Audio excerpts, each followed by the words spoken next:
इस वीडियो में बात करेंगे HDFC रुपए यूपीआई क्रेडिट कार्ड के बारे में। दोस्तों, इस क्रेडिट कार्ड से डेली आप 1 लाख रुपए तक का यूपीआई ट्रांजैक्शन कर सकते हैं। इस वीडियो में बात करेंगे इस क्रेडिट कार्ड के benefit, feature, fees and charges के बारे में।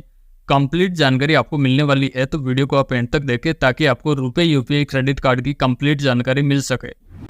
दोस्तों, ये जो HDFC बैंक का रुपए यूपीआई क्रेडिट कार्ड मिलता है, ये एक वर्चुअल फॉर्म में ये क्रेडिट कार्ड मिलता है, यानी कि आपको ये फिजिकल क्रेडिट कार्ड नहीं मिलने वाला है। और इस क्रेडिट कार्ड को आप किसी भी यूपीआई ऐप के साथ लिंक कर सकते हैं, चाहे वो पेटीएम हो, गूगल पे हो, फोन पे हो, या फिर HDFC पेजैप ऐप के थ्रू आप यूपीआई से लिंक कर सकते हैं। और किसी भी मर्चेंट क्यूआर कोड को स्कैन करके आप डेली 1 लाख रुपए तक का ट्रांजेक्शन यूपीआई के थ्रू कर सकते हैं। लेकिन एक चीज़ का आपको ध्यान रखना है कि जब भी आप यूपीआई से लिंक करेंगे तो फर्स्ट 24 आवर्स के लिए आप मैक्सिमम 5,000 रुपये ही ट्रांसफर कर पाएंगे। और इस क्रेडिट कार्ड पे 3% तक का कैश पॉइंट आपको मिल जाता है जब इस क्रेडिट कार्ड से आप ग्रोसरी का ट्रांजैक्शन करते हैं, या सुपर मार्केट पे करते हैं, या फिर आप डाइनिंग के लिए करते हैं, या फिर HDFC पेजैप के थ्रू आप कोई भी ट्रांजैक्शन करने पर आपको 3% कैश पॉइंट इस क्रेडिट कार्ड पे मिल जाता है। लेकिन ध्यान आपको ये रखना है, इस क्रेडिट कार्ड पे सिर्फ कैश पॉइंट मिलता है, आपको कैशबैक इस क्रेडिट कार्ड पे नहीं मिलता है। और ये जो कैश पॉइंट होते हैं, ये सेम रिवार्ड पॉइंट्स वगैरह होता है, उसी तरह का इस क्रेडिट कार्ड पे कैश पॉइंट आपको मिल जाता है। तो इन 4 कैटेगरी पे आप कोई भी ट्रांजैक्शन करने पर आपको 3% का कैश पॉइंट आपको मिल जाता है। लेकिन एक कैलेंडर मंथ के अंदर मैक्सिमम आप 500 कैश पॉइंट इस क्रेडिट कार्ड के थ्रू ले सकते हैं। इसके अलावा इस क्रेडिट कार्ड से आप यूटिलिटी बिल पेमेंट कोई भी करते हैं तो उस पर भी आपको 2% तक का कैश पॉइंट इस क्रेडिट कार्ड पे मिल जाता है। और ये जो 2% का कैश पॉइंट आपको मिलता है, ये भी एक कैलेंडर मंथ के अंदर मैक्सिमम 500 कैश पॉइंट आप ले सकते हैं। इन कैटेगरी को छोड़ के बाकी कहीं पे भी इस क्रेडिट कार्ड से कोई भी आप पेमेंट करते हैं तो आपको 1% कैश पॉइंट इस क्रेडिट कार्ड पे मिलता है। लेकिन यहाँ पे भी पे एक कैलेंडर मंथ के अंदर मैक्सिमम आप 500 कैश पॉइंट आप अर्न कर सकते हैं। इसके अलावा कुछ कैटेगरी ऐसी भी है, जैसे आप फ्यूल वगैरह लेते हैं, रेंट पेमेंट का कोई ट्रांजेक्शन करते हैं, या EMI का करते हैं, या गवर्नमेंट कैटेगरी का किसी तरह का कोई भी पेमेंट करने पर आपको किसी तरह का कोई भी कैश पॉइंट इस क्रेडिट कार्ड पे आपको नहीं मिलेगा।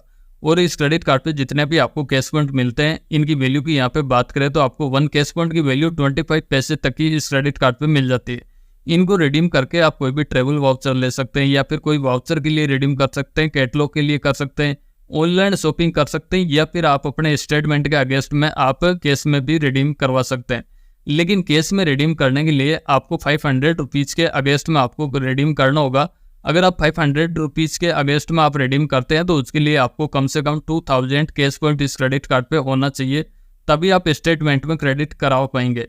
इसके अलावा इस क्रेडिट कार्ड के रिवार्ड पॉइंट्स की वैलिडिटी की बात करें तो आपको 2 ईयर्स की वैलिडिटी के साथ में ये कैश पॉइंट आपको मिल जाता है। यानी कि 2 ईयर्स के अंदर आपके जितने भी कैश पॉइंट मिलता है उनको यूज कर लेना, नहीं तो आपके क्रेडिट कार्ड अकाउंट से ऑटोमेटिकली लैप्स हो जाएगा। और इस क्रेडिट कार्ड का पिन जनरेट करने के लिए HDFC माई कार्ड के थ्रू आप अपने क्रेडिट कार्ड का पिन जनरेट कर सकते हैं, या फिर HDFC नेट बैंकिंग के थ्रू भी आप अपना क्रेडिट कार्ड का पिन जनरेट कर सकते हैं।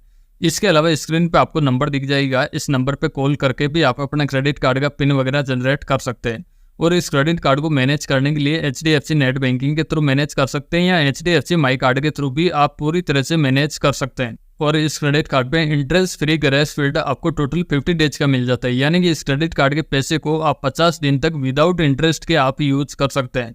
लेकिन 50 डेज के अंदर इस क्रेडिट कार्ड का रीपेमेंट करना भी होता है। अगर आप टाइमली रीपेमेंट नहीं कर पाते हैं तो आपके क्रेडिट कार्ड पे लेट पेमेंट पेनल्टी यहाँ पे लगाई जाती है, जो इस क्रेडिट कार्ड पे कम से कम 100 रुपये हो सकती है, ज़्यादा से ज़्यादा 1300 रुपये तक की लेट पेमेंट पेनल्टी यहाँ पे हो सकती है। एक्चुअल में कितनी लगेगी वो आपके आउटस्टैंडिंग बैलेंस के ऊपर डिपेंड करता है। इसके अलावा जो भी आउटस्टैंडिंग बैलेंस ड्यू रहता है उस पर इंटरेस्ट भी लगाया जाता है। इस क्रेडिट कार्ड के रेट ऑफ इंटरेस्ट की यहाँ पे बात करें तो 3.6% मंथली चार्जेस लगाया जाता है, जो 43.2% पर एनम के हिसाब से फाइनेंस चार्ज लगाया जाता है। इनकेस आपका कोई भी पेमेंट ड्यू हो जाता है तो ये हाई इंटरेस्ट के साथ में पेनल्टी भी लगा दी जाएगी। अब बात करते हैं HDFC रुपए क्रेडिट कार्ड के फीस एंड चार्जेस के बारे में। दोस्तों, इस क्रेडिट कार्ड की फीस से रिलेटेड काफ़ी कुछ अपडेट यहाँ पे हो गया है। पहले इस क्रेडिट कार्ड को ज्वाइनिंग करने पर 250 प्लस 18% का GST लगता था, लेकिन इस क्रेडिट कार्ड की फीस को काफ़ी कुछ चेंज कर दिया। अब इस क्रेडिट कार्ड को ज्वाइनिंग करने पर 99 प्लस 18% का GST आपको देना होगा। वहीं इस क्रेडिट कार्ड के रिन्यूअल चार्जेस की यहाँ पे बात करें तो रिन्यूअल चार्जेस भी सेम रहेगा, 99 प्लस 18% का GST आपको देना होगा। लेकिन पिछले 1 साल में इस क्रेडिट कार्ड से आप 25,000 रुपये का खर्चा कर लेते हैं तो ये जो रिन्यूअल फीस आपकी ली जाएगी इसको वेवर ऑफ कर दिया जाएगा। वैसे भी आप इस क्रेडिट कार्ड को ज्वाइनिंग करते हैं तो ये 0 ज्वाइनिंग फीस के साथ ये क्रेडिट कार्ड आपको मिल जाता है। और इस क्रेडिट कार्ड को अप्लाई करने के लिए आपके पास HDFC बैंक का पहले से कोई भी एक क्रेडिट कार्ड होना चाहिए, यानी कि एग्जिस्टिंग जो भी कार्ड होल्डर है उन्हीं को ही ये क्रेडिट कार्ड दिया जाता है। तो अगर आपके पास भी HDFC बैंक का पहले से कोई भी क्रेडिट कार्ड है तो इस क्रेडिट कार्ड को आप ले सकते हैं। आप HDFC माई कार्ड के थ्रू इस क्रेडिट कार्ड को आप अप्लाई कर सकते हैं, वहाँ पे आपको ऑप्शन मिल जाता है। इसके अलावा भी अगर आपको वहाँ पे नहीं मिलता है तो HDFC कस्टमर केयर को कॉल करके भी आप इस क्रेडिट कार्ड को अप्लाई कर सकते हैं। दोस्तों, इस क्रेडिट कार्ड के बारे में मेरा ओपिनियन आपको बताऊं तो मुझे ये क्रेडिट कार्ड कोई खास अच्छा लगा नहीं, क्योंकि इस क्रेडिट कार्ड पे सिर्फ कैशबैक मिलता है, इससे ज़्यादा कोई बेनिफिट यहाँ पे नहीं मिलता है। लेकिन अगर आपको रुपए UPI के लिए क्रेडिट कार्ड चाहिए तो आप HDFC बैंक का टाटा नियो वाला कार्ड आप ले सकते हैं, क्योंकि उस पर डायरेक्ट कैशबैक मिलता है। और कैशबैक 1% से लेकर 1.5% तक का सभी ट्रांजेक्शन पे लगभग आपको कैशबैक मिल जाता है। तो आपके लिए ज़्यादा बेस्ट वो क्रेडिट कार्ड हो सकता है।